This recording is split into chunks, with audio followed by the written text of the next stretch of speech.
So when you're looking at Android boxes on AliExpress, you can find some weird ones. Also, some of them will be like represented as a game system. That I like most, and particularly those ones are like very interesting to look at. And that's what we're going to do today. Sometimes I just love to call this thing the game box or Android box with infinite retro power. But I can tell you it's absolutely a joke, because when you're looking at the power and specifications, it's not like your Uber box. This thing just looks really cool. I understand there were some, let's say, other brands that also use this design. Yeah, this is just a Chinese brand. I have no idea what this basically says. It just says here mini station. But I was really curious, what are we going to get? We're also going to do a teardown, because I wanted to see how this thing is made. In the inside there was nothing much, to be honest. We did get a remote. Here we do get some extra goodies. So let's take a close look at it. So we do get a lot of cabling, like we do like this cable hustle. And the only thing that we're going to get is an HDMI cable and a cheap power supply. That's it. There's no controller whatsoever. And also the controller are like a really cheap one. Like I must say, like I have never seen this many times before, that they are going to give us like something pretty damn fancy like an Nvidia Shield. No, we're most likely going to get ourselves a cheap freaking, let's get the batteries out, cheap freaking remote. I'm messing it up, aren't I? Alright, so when you're looking at the design, I already mentioned like it's a very unique design. It's something you don't see very often, and that's just a particular reason I picked it up. I just want to see it. It was absolutely overpriced. I would not really recommend buying it, or you just going to do something special with it. But I can tell you, it's not going to be very fancy when it comes to the emulation performance. So let's plug it in and let's see what we're going to get. So connectivity wise also, we're only going to get our RG45 port.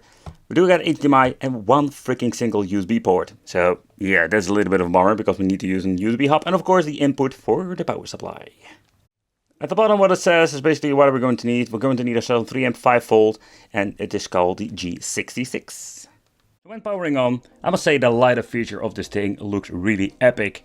Again, it's a super unique design. I did see it before with a brand they released in Europe, but yeah, let me know in the comments if you know which version that was. Alright, so I want to give you a quick look in the inside. Let's shut down the lights here in the studio. I can see that this looks kinda dope. But there is not really like a plexi that protects it, so you can basically stick your finger in it. A very unique design. And I'm very curious if you can tear it down and how will it look in the inside.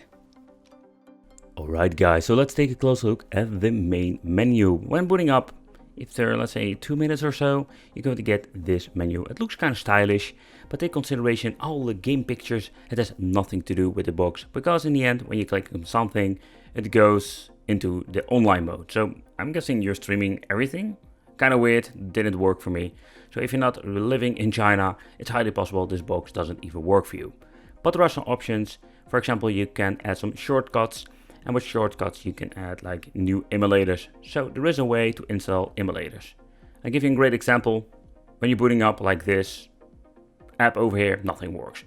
Okay, but here we're having like some applications you can sideload, or sometimes they're pre-installed. We're having options to play some retro emulation, and that is what we're going to do. But first, what I wanted to do is that we're going to check out what are we going to get with the specifications. So let's open up IDA64. Alright, so this is the specification list of it. The G66 Android works on a rock chip. There's a double chip in a sentence. Then we're having Intel RAM 2 GB. And let's see, we're having a quad core that runs on 1608 MHz. It's not, let's say, the beefiest specs that we can see nowadays, because there are so many options out there. The GPU is a Mali T760. So that's what you're going to get with the GPU and CPU, and the Android is Android 5.1.1 Lollipop. Holy crap, that is really old.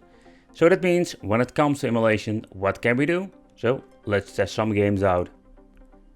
Because first off, let's play some 16-bit power, and all of these boxes can run it most of the time just fine.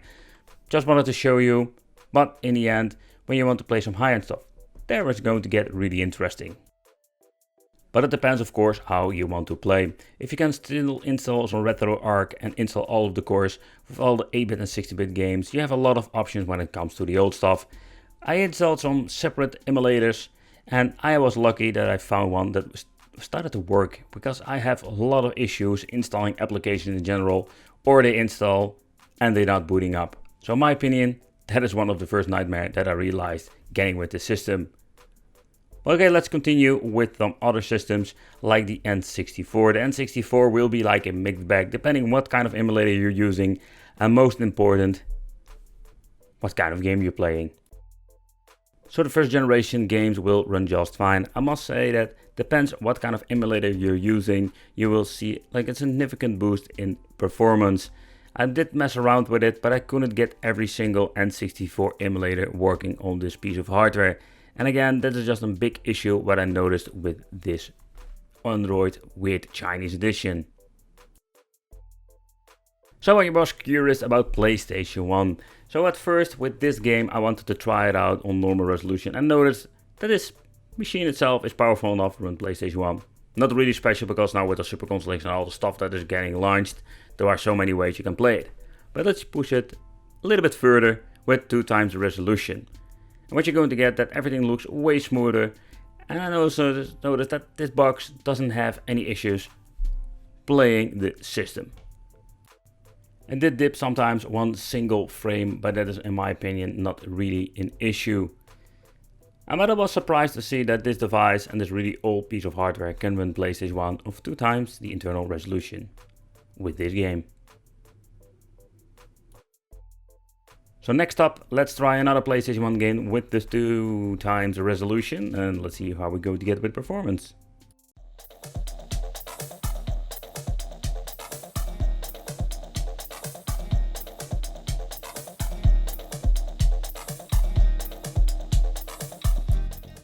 So in the next test I wanted to push it to the maximum level with Sega Saturn. Somehow PlayStation Portable, Sega Dreamcast and N64, I must say I did a lot of messing around with it, but it couldn't get the Dream emulator to work, and with the PlayStation Portable it was the PPSSPP emulator, it didn't boot up at all.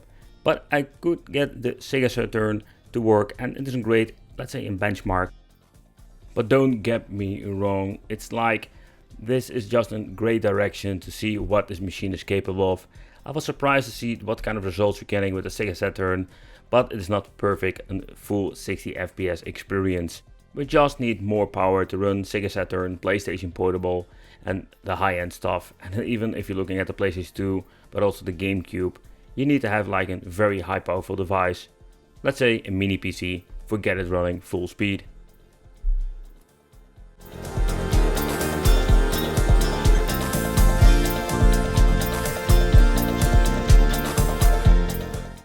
Okay guys, so we have seen enough when it comes to the menu and what you can do with it. Quite disappointing if you ask me.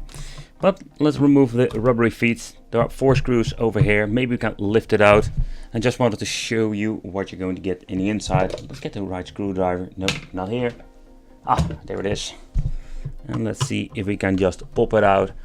Or we just need to do a lot of tinkering. Sometimes they are screwed and click together. And when they go to get clicked together, oh man. Getting these TV boxes out is really annoying. Oh, you can see already this thing is getting loose. Why do I get this feeling that the TV box is at the bottom and all the other ones are like plastic fantastic? Alright, all the parts have been removed. Okay, so that is the bottom part. Now it's getting really interesting. Okay guys, so there is always a way to open it up. Already removed the plug over here, and what is interesting, there's a kind of a weird PCB over here. It also sounded like a sort of, let's say, kind of a vibration motor. Very weird construction. So the top PCB, what you're going to get over here is the one that basically controls all the lights.